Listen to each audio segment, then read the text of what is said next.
Hey guys, welcome to another commentary done by Diggity, and I have Rise alongside once again. This is going to be the third set between Frozean and Horang2, and I gotta say, I might be favoring Frozean here just because Horang2 just looking like he's falling apart, extremely nervous, sweating all over the place. Thus far he's cheesed twice using carriers. Let's see if he tries that again.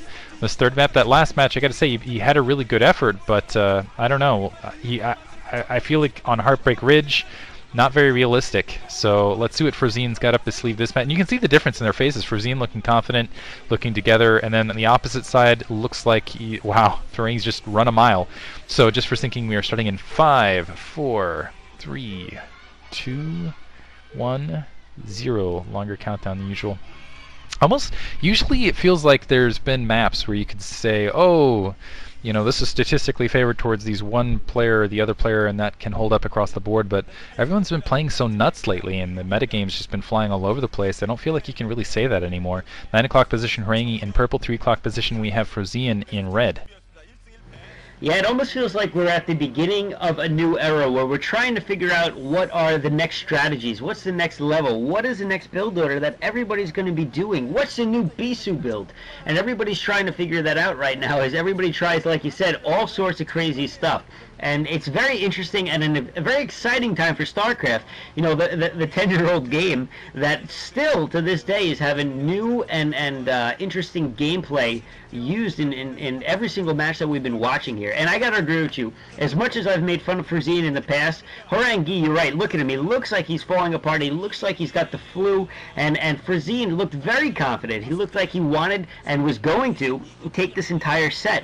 And with that alone, I gotta give the edge to Frozean. Especially when you think back to the first game, it was so close. Frozean had that game in his grasp, and if Horang2 didn't do what he did, it would have been Frozean's game, I think. So, if anything, Frozean is showing us quite a level of play that we haven't really seen from him in the past, while Horang2, like you said, is just doing the same thing over and over and over. And I am very curious if we're going to see carriers for the third time in this match. Yeah, I think he's got to pull something out of his sleeves here. Frozean, he's just playing really solidly for whatever reason. This is the thing. This is the problem I have with Frozean. Is it's not that he's a terrible player. I think he's a decent player. The problem with him is he's an inconsistent player. He has absolutely zero consistency. You just think he's terrible? I don't know. I've seen him play really, really well, and I've seen him play really, really horribly. Just like he has one hand, and that one hand has like 2 mini fingers that don't quite reach, you know, span the reach of the 2 keys, so he's just slamming that against it, whatever, like really rapidly and hoping things happen. So anyway, looks like we're seeing one gate into tech here on the opposite side from Horang2, and I don't know, it's kind of either way though. I think whoever wins this match going into the next set, I don't see either of them beating effort. You know, I gotta agree with you there, and I'm wondering, maybe you're right. Maybe Frozean's got Megan Fox syndrome. You know, take a look at Megan Fox's thumbs one day. He's probably got that on all of his fingers, which probably makes it very difficult to play. And you won't know what I'm talking about unless you look that up, so be sure to. Anyway, it looks like we may actually be seeing a standard opening coming from Horang2.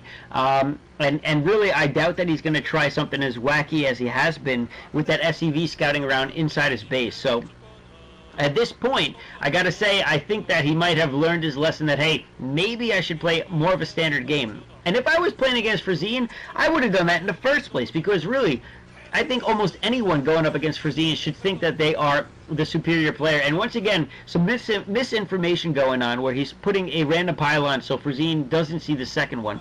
Obviously, that's something that pro gamers look for to see what might be going on, whether it's a proxy or, you know, whatever building he may be going. And certainly Frozean at this point realizes that Horang2 is just playing mind games, or trying to, and I just don't think they're going to work anymore on Frozean. Yeah, Frozean's actually placing some Marines to a very far forward position to try to deny scout. I think he's actually just going to go for a natural expansion here. Robotics facility, so it looks like Horang2's actually going to try to go one gate into robotics facility, Reaver harass. And he's going to have to, that's one thing I've seen Frozean do actually pretty well in most of his matches, is defend the Reaver harass fairly solidly, where he tends to drop the ball after that, but at the very least he tends to defend that semi-well. So we'll see how this plays off for Horang2. But yeah, again, I got to feel like both these guys have got to be looking past this game, and they got to be nervous about going to this next match against Effort, who's playing at a very high level. Looks like we're seeing 6 Marines on the front door, actually, so it's going to be a little bit of delayed command center. And we're going to see that fake FE, but without a tank, apparently. They're just going to go dashing off, running forward down that, it looks like actually that northern lane without any support whatsoever. Usually, okay, maybe that tank is on delay. I'm not sure what was up with that. I'm trying to check the mini-map here. But anyway, okay, there is a tank alongside. This has actually been one of those new, well, recent forward builds that's really been throwing Protoss players off, and it really punishes, I feel like, this specific build where you go one gate anything, because you just don't have the troops to fight it off. And I think this might be a very quick win for Frozean. He's only got 2 Dragoons. He's right now it's gonna be a while before he has that Reaver out, and it's very difficult to deal without just perfect micro against that troop. And you can see Frozean being very intelligent, leading with that SCV, so he can't just use the whole position attack. He has to actually focus fire the individual Marines, which makes it very, very difficult. And with that Vulture to help kill that Zealot very early, Frozean is going to be able to put on a lot of pressure. Looks like 1 Dragoon very weak, and he's going to have to give up position on his natural secondary. That SCV again leading on that front. And I like that SCV as an additional attack unit, and there's only 1 Dragoon remaining with reinforcements of some Vultures and some mines. Frozean could be in a fantastic position. That SCV coming back off to repair that tank, and this is a very creative mix on this build, I've got to say, bringing up the SCV to first of all disrupt the Dragoon fire, but additionally to help repair the tank afterwards. Even though I gotta say Horang just defended that perfectly, showing some beautiful micromanagement, picking off mine after mine, still you can just feel the pressure on his part, and still Frozean should be able to take his expansion before Horang2 and put those mines down, make sure that Horang2 is going to have a very difficult time taking his natural expansion. I gotta say, I'm impressed by both players right there. I think that they both microed very well. Frozean, you said, like you said, did play very intelligently, leading out with that SCV. And Horang2, though, really, he did exactly what you have to do as a Protoss. You have to attack those Marines. Even though they take 4 shots, they do way too much damage when there's that many of them. So you have to make sure you take care of them. And he did. He took care of them, then he focused on the tank, took the tank down, and then was able to focus on the Vultures and the mines because they just came a little bit too late for that attack. So very well done. Looks like they're focusing on the fact that he's making a Wraith at this point, and that Wraith is going to be a hard counter to this Reaver attack that we're going to see. And really, I think that if that Wraith can take out that shuttle really quickly, I mean, oh man, where's the Scarab? It just duds, and that could have been really bad for Frozean if he lost all those SCVs. There's the Wraith now. That Wraith is going to be able to take out that shuttle without much of a problem. He's just got to watch out for the 1 Dragoon. And at this point, I mean, really, it looks like this harass from Horang2 is probably going to be stopped pretty quickly at this point, because you do not want to lose both of those units so quickly. And finally, observers quite clearly are out at this point as he takes out the spider mines. And Frozean continuing to attack that shuttle, doing a great job. He may get it down all the way. No, he has to go back at the last second because that Dragoon was doing way too much damage. And both players, I gotta say, I feel like it's actually a little bit even. Well, that's not true. Frozean's got that expansion up, so Frozean definitely with an advantage at this point. I gotta say though, Horang2 usually, almost always, if it's 1 gate into tech like that and you're going up against a fake double like that, it's almost always loose. I can't believe he microed his way out of that, particularly with that SCV lead. That was some beautiful micromanagement on his part.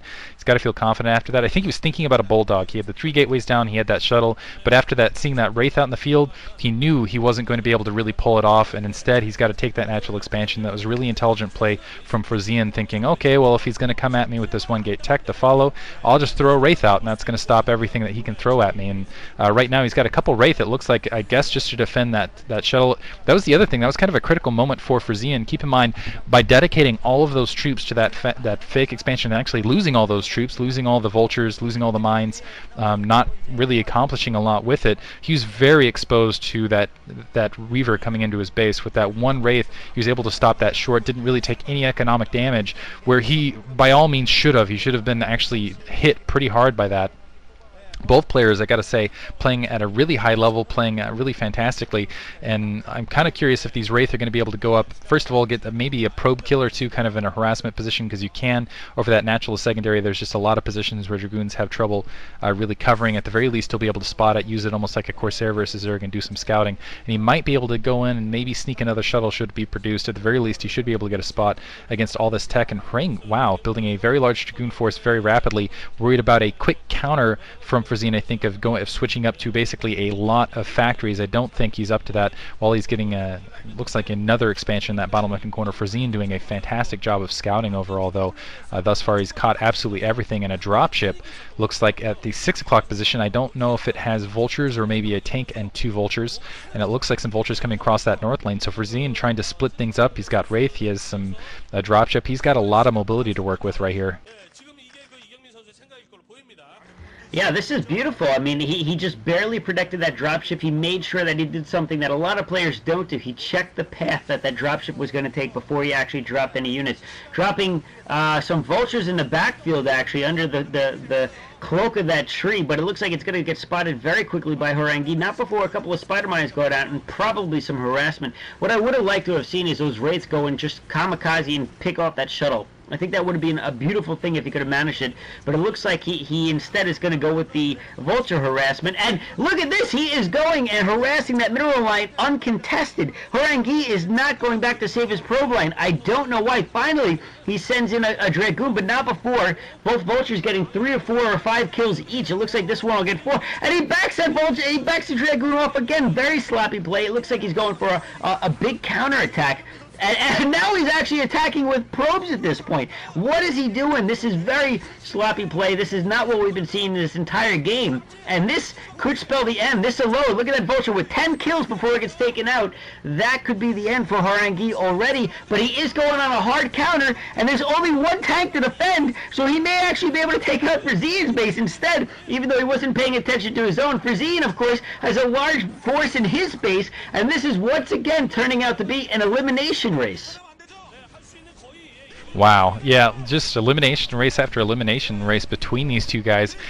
Between this, I think Frozean has the advantage. He's going to be able to work... Oops, lost my video there. He's going to be able to use the siege tanks, the reinforcements that are coming out of his base very rapidly to defend this, whereas Horang with the Dragoon's going to have a lot harder time. There is that Reaver that's kind of crawling around the base, but I don't know what he's going to be able to accomplish with that, and it looks like it's going to get taken out. Hero SCV right there, absolute hero SCV. Yeah, so it looks like the siege tank's going to be uncontested. That's the thing, it's so difficult to take out siege tanks and everything else, and the SCVs can just come and linebacker and take out Dragoons. It's just not fair.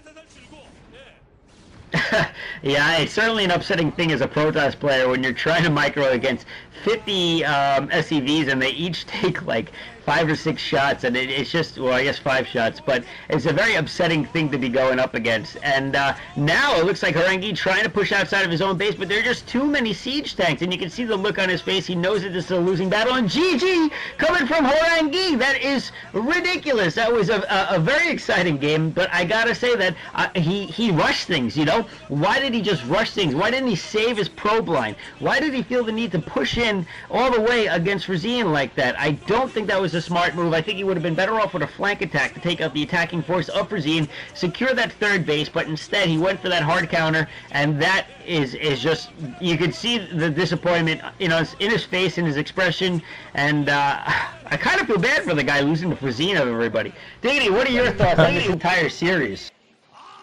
I have to agree with you wholeheartedly. It looked like nerves got to Horang. I really have no other explanation for it. He just was playing nervous. He was playing very distracted.